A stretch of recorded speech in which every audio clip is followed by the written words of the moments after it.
Welcome in, everybody, to Fantasy Pros. This is Leading Off, brought to you by BetMGM, the king of sportsbooks. It's me, Joey P. Joe Pisapia. With me today is the Welsh, and of course, it's you hanging out on our Fantasy Pros MLB channel, which is great because we have got all the Leading Off shows on here. We've got all the videos on here. I just did the waiver wire video. That should be out this weekend. The buy low, sell high is out. So many things going on, Welsh, and today we've got a very fun show planned for all of our peanuts and our cracker jacks. So how are you living, buddy? How you doing? How would you react if I walked behind me, ripped all the bats off my wall, started kicking the wall and punching the wall? How would you react to that? What would you think I am? I would be amused by that. You would think I'm a crazy person. What if I also told you I made millions and millions and millions of dollars as a professional, and I went in to a place where kids are just trying to learn how to be, adults and professionals. And I went in and I destroyed their building because I got a couple calls on the outside of the strike zone. That's all I'm saying here. What would you do? I'm a crazy person. Yes. Yeah. And his also name is Chris, but it's a different last name. Yes. Well, totally normal. Totally, it's fine. It's fine. It's fine. I think that sounds like everybody around him, his camp being like, it's fine. He's fine. Don't worry. He'll be okay. As he literally it was like tearing off pieces of wall or something, destroying. Chris Sale went bonkers. If everybody doesn't know, and I know we're going to talk about it. He did, and he's not the first guy, the last guy. I'm trying to remember who it was that took the bat to the Gatorade bottle like 1,000 times, to the jug. Remember that? I forget what it was, and he just went back and forth like he was chopping down a tree. I can't remember. I think that's healthy. That was amazing. I think that's healthy. Take a bat to a Gatorade jug. There's not a lot to clean up. There's not a big financial issue, but going back in a dugout and absolutely tearing off the wall, tearing off boards and what looks like he tore everything off.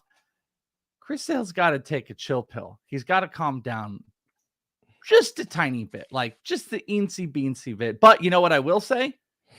I'm kind of jacked up for him to get back into the major leagues. I'm kind of excited to get that type of energy back into a rotation. That's the difference right there. And that's the kind of energy we're bringing, the Chris Sale energy today to the show. Let's start with Chris Sale and his 5 walks. In the rehab start, certainly taking out his frustration, no doubt about that.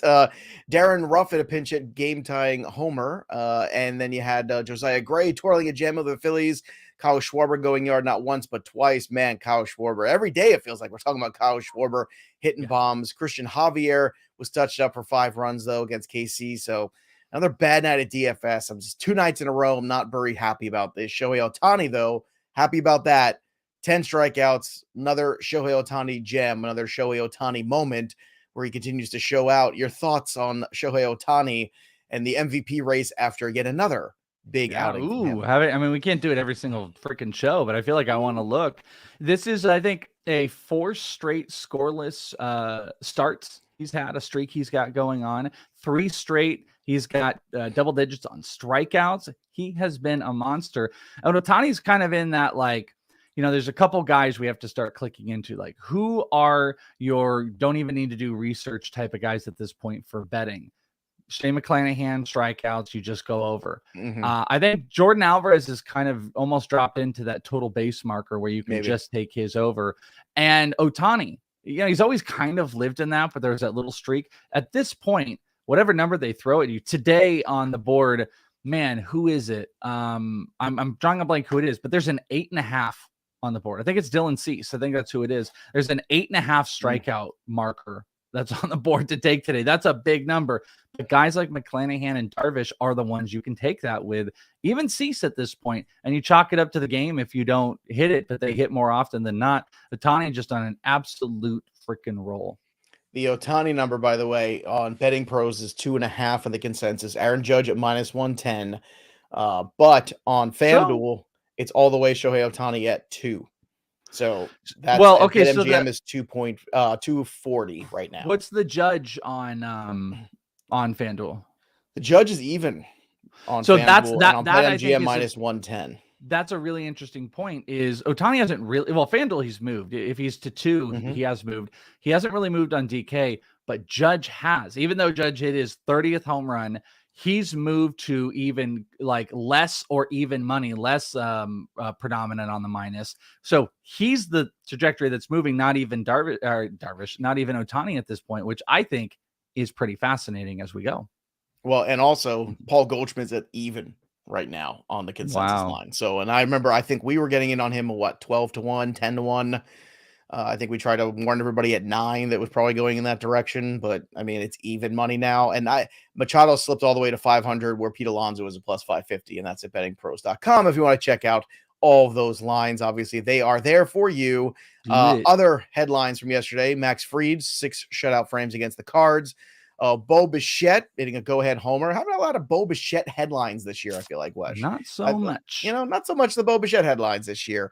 Also, the Orioles prospect DL Hall struck out 14 guys at Norfolk. Now, DL Hall's a guy that has had some command issues, but certainly has the electric stuff, as the kids like to say.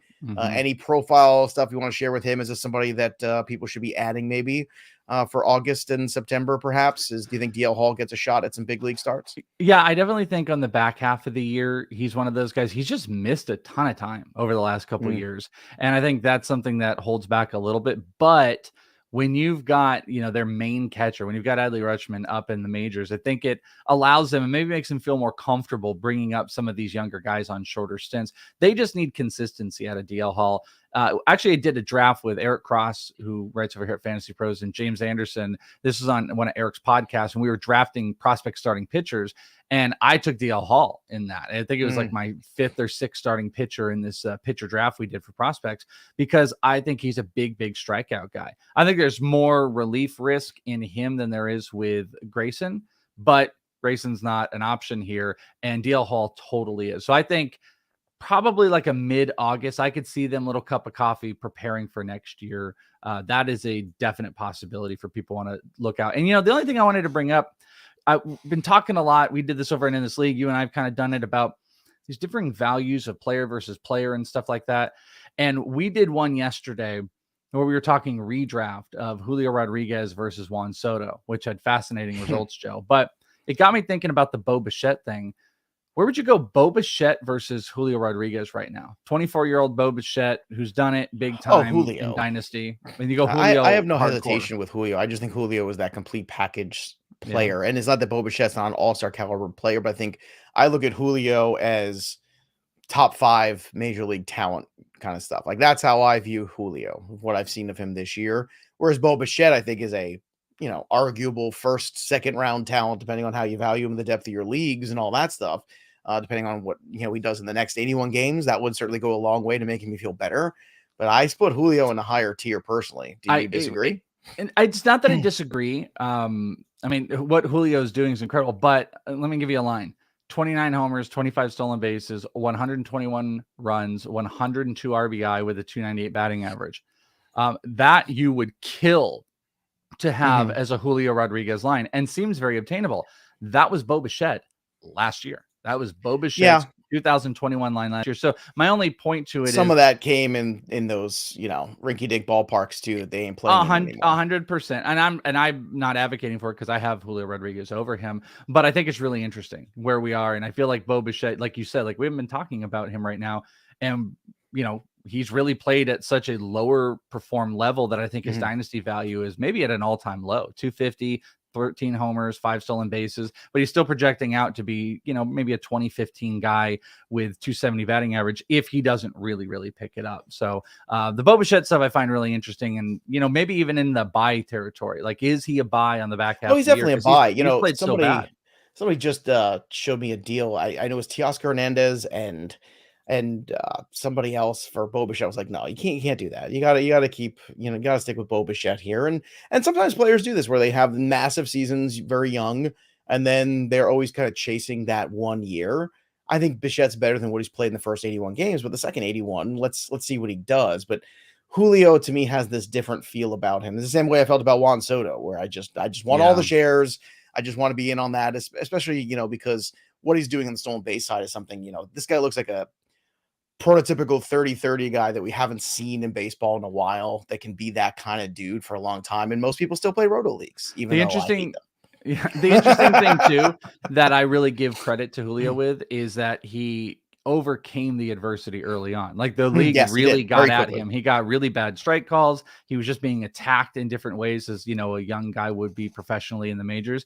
And he overcame them and he's defeated it to a level. This is like a Stranger Things type of defeat. He's 11 at this point. He just you cannot take him down. He continually just keeps pushing Vecna back. All right, Stranger Things Jonathan. references, nobody. It's good. Look, Yeah. It's good. It's good. Jonathan India departs after a hit by pitch on the foot. We had Bobby Witt Jr. out of the KC lineup again today, and Kyle Tucker getting the day off as well today. So was Joey Votto. So just if you're playing those daily leagues, just make sure you got that. Let's go to the mailbag. We got a little mailbag on our Discord channel at fantasypros.com/chat. In case you didn't realize I think this is a new channel. I think it's a new channel. It is a new channel. Created. It's the mailbag. Yeah. We open up the bag. Let's see what's inside the bag. Here you go. This is from Derek from Texas. What are some strategies for rebuilding dynasty teams? Who are some current prospects that you would build around, Welsh? Well, I would build around Julio Rodriguez if you had a choice. Sure. Yeah, that would be an obvious one. Let me pull up my prospect list here to give you a couple guys. The main strategy, by the way, I would say is acquire the best possible while also looking for the best volume. I think a lot of people get very hyper focused on, I need all these dudes, but make sure you're getting like really substantial players I would want to build around right now. Corbin Carroll, Jordan Walker with the Cardinals is a monster. He's only 20 years old and he's already at AA and he's been just balling out. Gunnar Henderson with Baltimore has been phenomenal. You talked about Anthony Volpe as one. Yeah. And if you want to go really lower and, pending how much everyone's paying attention, some of the hottest guys right now, Jackson Chourio with the Brewers, Ellie De La Cruz with the Reds, and Ezekiel Tovar with Colorado. These are all some of the biggest, highest movers that, if they were, those are guys that I would be trying to acquire if I'm trading away big, like redraft pieces, good players that are maybe getting a little bit older, the Goldschmidts of the world, those type of guys. I would be trying to get collections of those guys. I throw Alvarez in that list from the Mets too. He's rising very quickly. That kid can play. And look, it's hard to find offensive catchers. So if you can find one, it's a huge win for you. Rutschman is like that too. I'm always tough on catchers, and I am, because that transition becomes very difficult. But at the same time, that's another piece. I would also be looking to buy a lot of the Jonathan India types, the guys that are nice players that are not having good sophomore year, like Kirilloff, India, like all those dudes. I'd be trying to get a bunch of those guys on the cheap too if I was rebuilding. Such a great point. Hit on one of them. I couldn't because they're more cost effective to get. It's going to cost you a lot to get Julio. It's going to cost you a lot to get a lot of these prospects that Welsh is talking about. So for me, that's what I would go. I would start finding these major league ready guys that are still young but are still kind of finding their way. I think that's a good path as well. The only thing I would add too, what's interesting in the place I think we are in prospects is we don't have I don't think we have the crazy guys. I don't think we have the guys that push the envelope of generational talents that are near the top. Not to say I love Riley Green and Corbin Carroll, but we don't have the Julios. We don't have the Wander Francos. We don't have any of those guys. So I think the top is more accessible than it's ever been because it's not quite locked in. And then I think what people are holding on to is some more of the like outside the top 15, the really young guys that people don't want to trade. So I think it's actually a really weird time for prospects that you just go throw out there, get a couple of guys. But I love the idea of get the Kirilloffs, get the Indias. Hell, Wander Franco is probably cheaper than he has been in the last year right now, just because the stats are just kind of as another guy with throwing that grouping too. Aloy's missed a lot of time. Like that's a great player. You can probably get at a significant discount, see what happens as he comes back. All right, let's talk about this. The Orioles became the first team in Major League Baseball history to give up a go-ahead or tying home run in the 7th, 8th, and 9th and still get a win. So there you have it. That's certainly a good time. I want to take a look at this also because I want to take a look at some of the leaderboards here halfway through the season. We have Tony Gonsolin at the ERA of 1.54. This is unsustainable. Okay. Unsustainable. It's at the very top. I'm telling you right now, Martin Perez is at 2.34. He's the 8th guy overall. The rest of the guys in the top 10 are fine, but it's Gonsolin at the top at 1.54. We have to be aware of this. You have to start shopping him. He's been in the video like 3 times, I feel like, this year, and he keeps pitching well. And I know he's 10-0, and I get all that. But at the same time, it's like, look ahead. You've got to start looking ahead. Then I want to ask you about this too. Yeah. Because at the top here, of the board for home runs. We've got Judge at 30, Schwarber at 27, both 80 games into the season now for those guys. So here's my question. Do either of these guys make it to 50 in your opinion? I think Judge does. Yeah, I think I almost think that's like I think that's like a lock. It's a foregone conclusion. What about that he will Alvarez at make 25? Yeah, Is he make it as 50? I actually think Alvarez is a better shot than Kyle Schwarber does, even though I know Schwarber's just been bonkers. It's just a 226 batting average. That's tough to maintain the entire season consistently through to keep hitting those homers with a bad batting average. He could get there. I wouldn't be shocked if you told me he got there, but I think Jordan Alvarez can get there. He's already halfway home with over 300 batting average and missed a little time. Judge, far beyond that. I think those two are 50 homer shots for sure. Byron Buxton stats on the year: 22 homers, 40 Come ribbies. on. Hold on. 46. You chose violence? I'm not choosing violence. I want to take the temperature. 22 homers. That's very good. 40 RBI, 46 runs scored. He's played 64 games. He has just 2 stolen bases, hitting 218. What grade would you give Byron Buxton with the 218 batting average, the 845 OPS, and the stats that I threw out there for you? How would you grade his season so far? Yeah, I would say it's like a B minus. Yeah, okay. B minus. That's what I think too. Yeah, that's good. He's doing what he was doing last year, except there's no contact being made, and whatever is going on with his approach there, that's the main problem with him. And by the way, that point is something right there that I put in the sell column over in Fantasy Pros. Is Gonsolin has not only a over 2-run differential between his Sierra and xFIP to his ERA, but he also the lowest qualified pitcher BABIP to any hitter is Gonsolin. It's under 200. The only pitcher that's pitching to a 200 BABIP is Tony Gonsolin. That's going to change. The run differential is going to change. That's why I kind of out. And unfortunately, Buxton as well, man. You can't have an under 300 OBP and be a superstar. He has all the skill sets, but apparently, the contact ability has completely changed. And we'd be having a completely different discussion if he was hitting 280, even if the stolen bases were gone, because he would be in this same marker as these other guys. He had to give you the steals or the batting average. Not giving you both, I think, hurts. Because you can find 22 home runs and you can find that in different spots. You drafted Buxton because you thought you'd get the steals at least, but you're not getting that. So, look, got another 81 games. We'll see what happens there. Fun facts. We got 2 of them today. First one from Sarah Langs, who does great work on MLB. Shohei Ohtani is the first player since RBI became an official stat in 1920 with 10 plus strikeouts, multiple RBI and stolen bases in a single game. There you go. You like that? I know you love the first time ever ones. First time ever. Yeah, look at those. And it said 5 have had almost that combo with 1 RBI instead. And it's just a bunch of people no one knows about. And Bob Gibson. It's Jose Rio. It's Bob Gibson. It's Whitey Ford.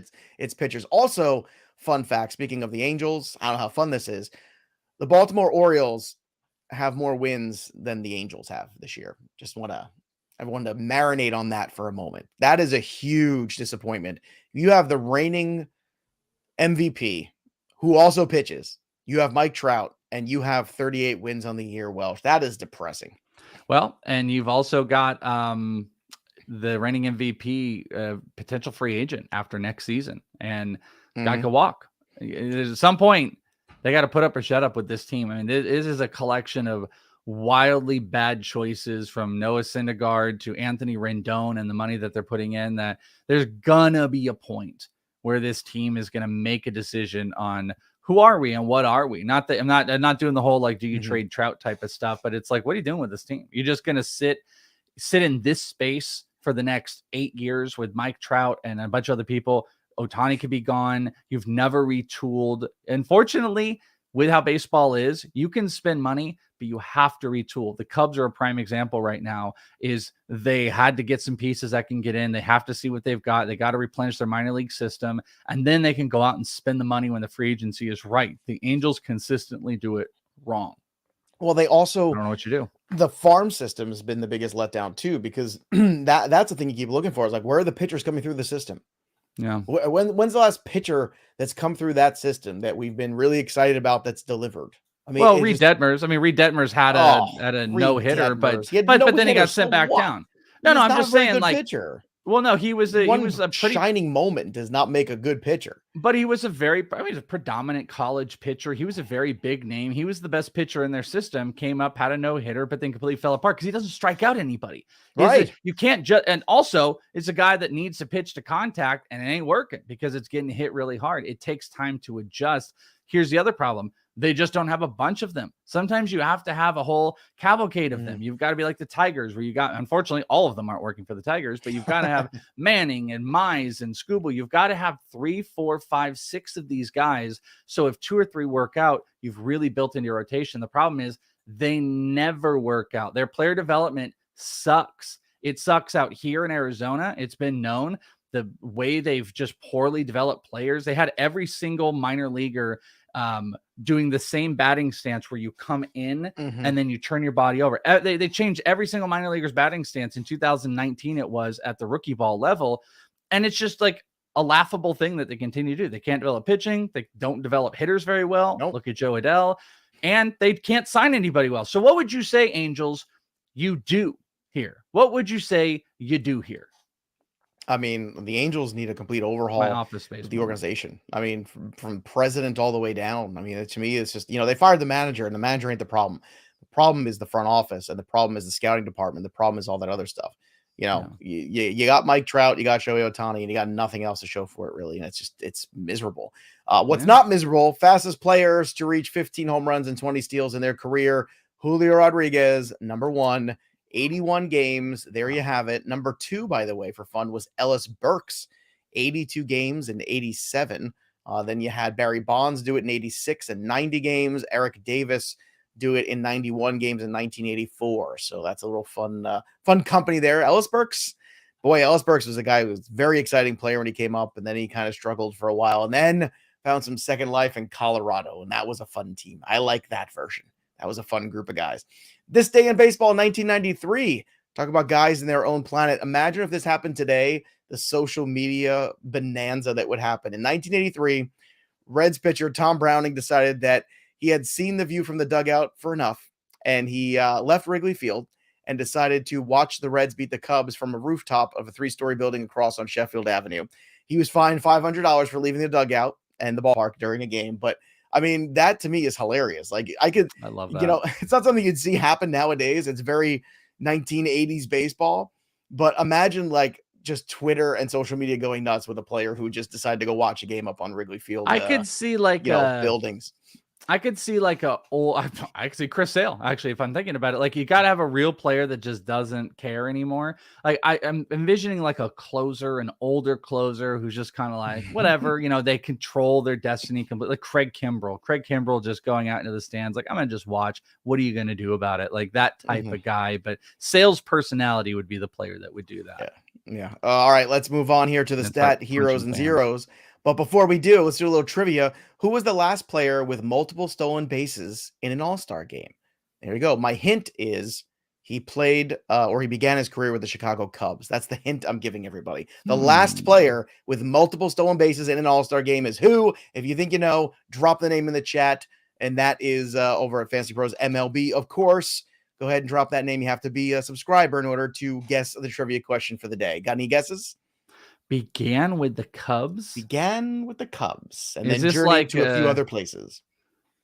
It's pretty recent.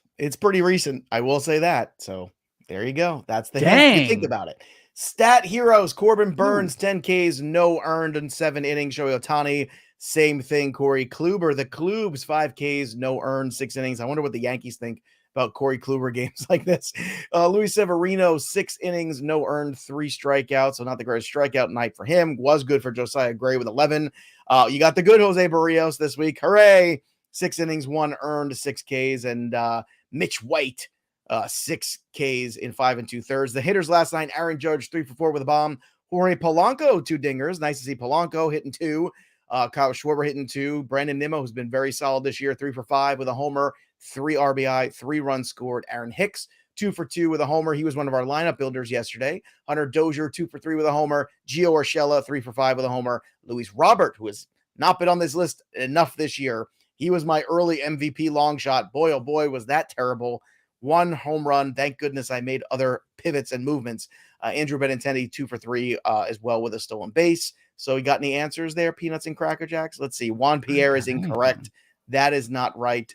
But somebody says Soriano. That is also not correct because he didn't Soriano came to my mind, but he was a Yankee. Yeah, he started with the Cubs. And Rizzo is not correct either, nor did he start with the Cubs. So there you go. Yeah, Rizzo was a Red Sox, and then he went. All right, let's do the zeros. We'll give some people some more time. Christian Javier, 5 earned, bad. Shane Bieber, 5 earned, bad.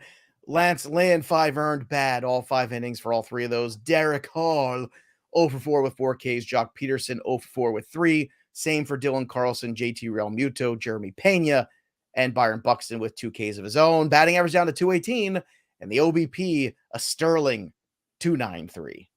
Not good. Not good.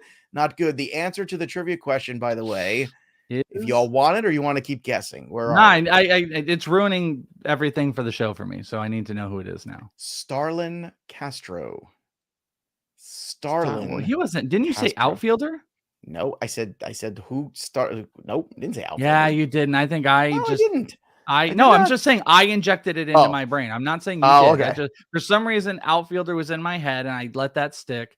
Starlin Castro had multiple stolen bases, and he made the All-Star game. That was the more. 2011. That maybe is most shocking. I think it might have been one of those like one representative things. Like you get that like that one guy. Yeah, like Ricky Weeks Starlin with the Castro. Brewers. Yeah, okay. Yeah, that happens sometimes. Here's a question for you for the Peanuts and Cracker Jacks. This is from Cooper. What's up, guys? What do you think of DeGrom's value right now? Someone offered DeGrom and Luis Robert for Trout and Strider. Strider has the RP eligibility, so it makes it interesting. Thanks, guys. So what side would you want to be on? Would you want DeGrom and Robert or Trout and Strider rest of season? Obviously, we'll just call it redraft here. I think it is so risky, but DeGrom and Robert, I agree. I had a big old discussion about this yesterday. This kind of piggybacked what you and I talked about, the whole max and value conversation, where DeGrom as well. DeGrom's a couple weeks away, but like you should really start thinking about what level do you think he'll be on his return, and do you live in a world where you have to be concerned with with Strider's not enough. Crazy. If you're giving me I don't feel warm and fuzzy about Strider. If that pitcher was Charlie Morton instead, maybe that gets it done for me. But Strider to me is still a very big unknown. Well, I'm assuming he had, you know what? I don't think he said what. So by the way, he said it's a points league. So DeGrom like all day, every day. Well, that's the other thing too. In the points league, you always want the pitcher typically. But whichever side is that side. So I don't know if you were being offered that, take it. If someone wants it, no, it's not enough. I would just keep DeGrom at this point, because I think that's one of the things I suggested. People go out and start fishing around and see if you can get DeGrom. I would not be moving my DeGrom, because you theoretically might be getting the best pitcher back in baseball. And Robert for Trout can be a theoretical wash. All right, let's take a look at the home run board. Same thing. High Cubby's still at the top at 31. We've got a bunch of people. We've got Drew and a bunch of others tied for 8th at 24. Delgadillo still there too. Mike Mayer still hovering around. So not a lot of change there, but certainly we need to get some new names out there. I want to see. It's funny, that board's gotten very stagnant this week. So there's a chance here for people to make some catch up. I hope some people had Kyle Schwarber yesterday and see what's going on there. Let's get to BetMGM, because it's the king. Hold on. Oh my God, I've got wires around my crown, Welsh. We can't have wires around the crown. Look at this. This is what happens when you work at FantasyPros and you have 5,000 wires and 5,000 things. But anyway, over at BetMGM, the king of sportsbooks, you can bet $10, win $200 just by using the promo code leading off. That's one word, leading off. Download the BetMGM app or go to betmgm.com. Bet responsibly, but do it with the BetMGM app and the promo code leading off. Shohei Ohtani, total bases today, 1.5 plus 110. I like that. Joe Musgrove, 6.5. It's a high number on FanDuel for Ks. I want it. Minus 152. Don't care. Justin Verlander, 6.5 Ks is the number 2 against KC. It's plus 108. I would take the dip there. Welsh, anybody in particular stick out to you on the prop market? Yes, the Ohtani and Verlander one I like. Verlander, I think I might like the most. I almost put this on my list. The 2 that I got for you today, Tony Gonsolin versus the Cubs. Cubs have been striking out a little bit more over the last 3. I believe it's been 11 Ks over the last 3 games they've been averaging per game. Tony Gonsolin, it's at 5.5, and it's going to be close to plus money. The Betting Pros has got you on the under. I like the over, so it's going to be a little bit over on plus money. Over on DK, 5.5 Tony Gonsolin, and probably my favorite of the day, Austin Riley total bases. It's only a tiny bit juiced, minus 127. 5 of 6 games in July. He has multi-hit games, so give me the total base over at 1.5 on Austin freaking Riley. It's a great matchup for a lot of different Braves today, but Riley, this one specifically gets me going. Yeah, and Austin Riley, spoiler alert, it's going to be my home run call for the day. Let's fly through some DFS. On DK, Garrett Cole's at 10.2 against the Red Sox. Very expensive. He's going to be chalky, I think, regardless. I'd rather have Spencer Strider as my secondary arm at 8.5 and then play around with combinations of Cease, Musgrove, and Gonsolin. Gonsolin's 9.4, Musgrove is 9.7, Cease is 9.8. I'd have 3 lineups, one with each, with Spencer Strider as the secondary arm on DK. On FanDuel, Strider at 8.6 is fine, and then you've got to look at how much you got to spend. I mean, Musgrove is even more expensive than Garrett Cole, so look, Dylan Cease at 10.4 I think is the most cost-effective cash game guy out there, but Strider is the guy I think tonight when you're trying to look at potential cash tournament arms, excuse me. And then there's Tony Gonsolin at 10K, which you could float around with too, but I think Cease gives me a little bit more strikeout potential. The Mets, the Yankees, the Braves, those are the stacks I'm looking at. The lineup builders on each site, they're both cheap sites, guys. Carlos Santana, Nomar Mazara, and Jesus Aguilar, all under 3K on DK and on FanDuel. Those are the guys I'd look for. I'm looking for Austin Riley for a home run tonight. He's been red hot. And it's funny, Welsh, you picked my original guy, and I changed it to Austin Riley, but you picked who? I picked Pete Alonso. That's mine today, but I was going to pick Austin Riley. That was the one. I literally went on the sheet to write it in. Joe had it, and I was like, dang it. Well, I can do that, but I kind of want to pseudo have it, but I went with Pete Alonso today. Pretty good matchup. Big bombs Alonso. Gimme. I think Mayer has got a BVP of Matt Chapman. I believe he's pretty high up on the board of homers for today. We have a stack correction. Wonky says the board is wrong. High Cubby now has 32. So good job, High Cubby. Way to get on that board and continue to increase that lead. I like that. Something good has to happen for the Cubs this year. So that'll do it for us. We'll be back again tomorrow to do it all again, but the story of the game goes on. For the Welsh, I'm Joey P. We'll see you next time, kids.